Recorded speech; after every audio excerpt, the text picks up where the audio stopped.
Welcome back to the Hot 1LE channel, guys. You guys have excellent taste in YouTube videos, so if you want to like and subscribe, that's cool. If you don't want to do that, it doesn't really matter. The world's gonna end. So hey, let's do this.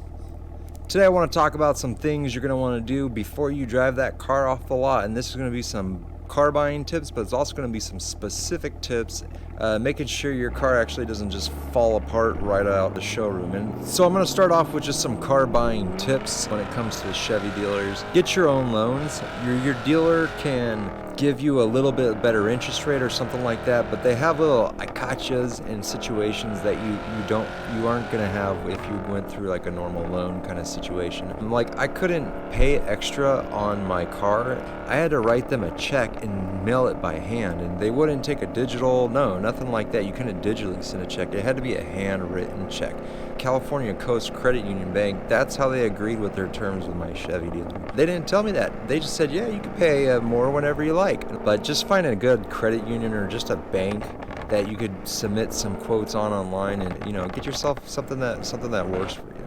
So moving on from that general, the next thing is accessory buying. So a lot of people go on the website and they see these cool accessories, knee pads, rockers, embroidered armrests.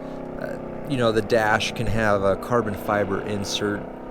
The list goes on. Some of these items are actually installed by the dealer, and that means that your car comes in from the factory with the normal parts. They take them off and then put in these accessories.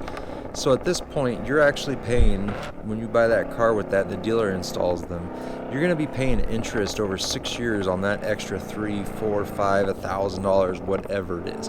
This is my advice to you. If you can't easily bolt it on yourself, such as a stereo, red seat belts, interior lighting, then get it from the factory. Get it from the factory. But if you can put it in yourself, and especially easy, these are generally visual things, right? Rockers, splash guards. The list kind of goes on and on. Front lips, rear lips, things like that. Buy the parts later, and then go install them in yourself. And here's a little trick the dealers do that they don't tell you. Well, if you order these parts, they pop off your stock parts, right? Well, those you're paying for on top of your already parts. But what they won't do is they don't always put them in your trunk, and they don't always tell you about them. You get your car with the red knee pads, and you're stoked, because that's what you paid for, right? Well, no, you actually paid for the red ones and the black ones that were originally on the car. Your dealer's supposed to give you those back, and they're supposed to be in the trunk of your car or handed to you or whatever. But if you don't request those parts back, most dealers hold on to these for like 30, 60, 90 days, and if nobody requests them, they resell them. So this is true with like the all-weather floor mats, or just, they'll take out your regular floor mats and they can resell those as new now if they want. That's how it works. So I would say just avoid the whole situation. Buy your accessories later. You can usually find them cheaper anyways. Try to do it yourself. If you just can't do it yourself, find a nice little shop that'll take care of you and do some good work on your car, and they probably won't charge too much. And avoid the dealer. Just avoid the dealer if you can. The more that they touch your car, the worse off you are. I know you think you have a good relationship with your dealer. Just try to avoid the dealer. You'll have a great relationship with a nice shop. So we're going to move on to a little bit more specific things. This is going to be specific to your 1LEs and ZL1s, and you don't want to be that guy that drives around with these, but we've seen those guys, and they're embarrassed. If you buy a brand new 1LE or a ZL1, when those babies come off the truck, when those sweet, sweet babies come off the truck, they're going to have spring spacers on them. So in your front, underneath your front wheel wells on your springs, there's going to be these yellow or orange, or at one time they were black, spring spacers that kind of space out the springs so it lifts the front end so you don't rip off the lift getting it on and off of the delivery truck when you first get your car. Sometimes dealers forget to leave these guys in. You got like an extra like 2 to 3 inches wheel gap. It'll also ride really weird and stiff and not be right, but if you're not like familiar with these cars or really know what you're looking for, you just buy it because it's cool or whatever, you're gonna miss on that. You're not gonna quite know, and it probably won't cause any damage to your suspension, but it depends on how long you drive and how much you drive it, because it is changing the spring rate, it's changing the dampening, it's putting a lot of shock on your suspension there, so you don't want to drive around with these too long. You don't want to drive off the lot brand new with these, so take a look under your front wheel well and just make sure they're not there. Now there's one other thing you want to check before you drive off the lot. This some guys drive for a long time without actually noticing or recognizing this, and it's kind of funny because some guys have brought it to the dealer and be like, hey, can you top off this?